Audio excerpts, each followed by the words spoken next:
Hi అండి.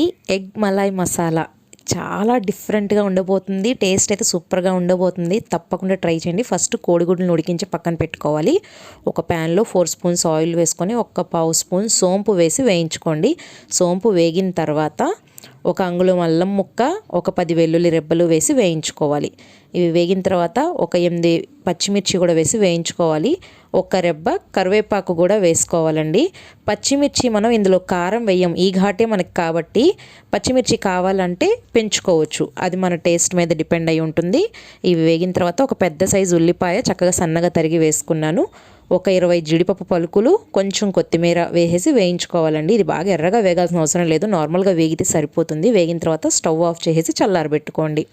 ఇది చల్లారిపోయిన తర్వాత మనం మిక్సీలో వేసి పేస్ట్ చేసుకోవాలి. దీనికి కావాలంటే వాటర్ యాడ్ చేసుకొని పేస్ట్ లాగా చేసుకోవాలి. ఈ విధంగా అండి. ఇప్పుడు ఇదే ప్యాన్లో ఇంకొక 4 స్పూన్స్ ఆయిల్ వేసుకొని మనం ముందుగా గ్రైండ్ చేసుకున్న పేస్ట్ ఉంది కదా, ఆ పేస్ట్ వేసి వేయించుకోవాలి. ఆల్రెడీ అన్నీ ఫస్టే మనం వేయించి పేస్ట్ చేసుకున్నాం కాబట్టి ఇది వేగటానికి ఎక్కువ టైం ఏం పట్టదండి. ఈ విధంగా వేయించేసుకొని మనం అది ఇప్పుడు మిక్సీ పట్టుకున్న గిన్నె ఉంది కదండి, అదే గిన్నెలో కొంచెం వాటర్ వేసుకొని ఇందులో వేసుకొని కలుపుకోవాలి. మీరు కావాలనుకుంటే ఇంకొంచెం ఎక్స్ట్రా వాటర్ యాడ్ చేసుకోవచ్చు.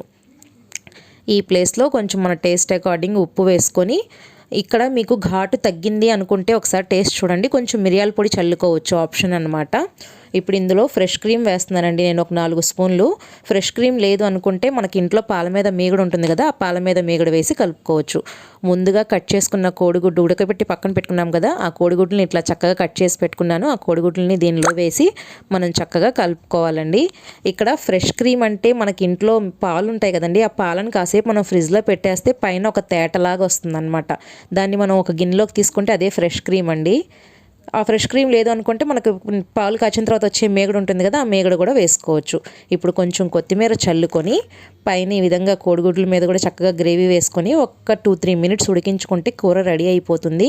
దీన్ని చపాతీతో తినచ్చు, రైస్తో తినచ్చు, పుల్కాతో అన్నిటితో తినచ్చు అండి. ఈ విధంగా బౌల్లోకి తీసుకొని పైన కొంచెం ఫ్రెష్ క్రీమ్ వేసుకున్నాను, కొంచెం కొత్తిమీర చల్లుకున్నాను. నేనైతే దీన్ని చపాతీతో సర్వ్ చేస్తున్నానండి. చూడటానికి ఎంత బాగుందో టేస్ట్ కూడా అంతే బాగుందండి. మీరు తప్పకుండా ట్రై చేయండి, మీ అందరికీ తప్పకుండా నచ్చుతుంది. చూసారు కదా, చపాతీ కూడా చూడండి ఎంత చక్కగా పూరీలాగా పొంగింది కదా. ఇప్పుడు మనం చక్కగా దీన్ని కర్రీతో సర్వ్ చేసుకోవచ్చు. నా వీడియోస్ నచ్చితే లైక్ చేస్తూ ఉండండి, షేర్ చేస్తూ ఉండండి. ఇప్పటిదాకా నా ఛానల్ని సబ్స్క్రైబ్ చేసుకోకపోతే సబ్స్క్రైబ్ చేసుకోండి. మీకు ఏమైనా డౌట్స్ ఉంటే కింద కామెంట్ బాక్స్లో మెసేజ్ చేయండి. Thanks for watching.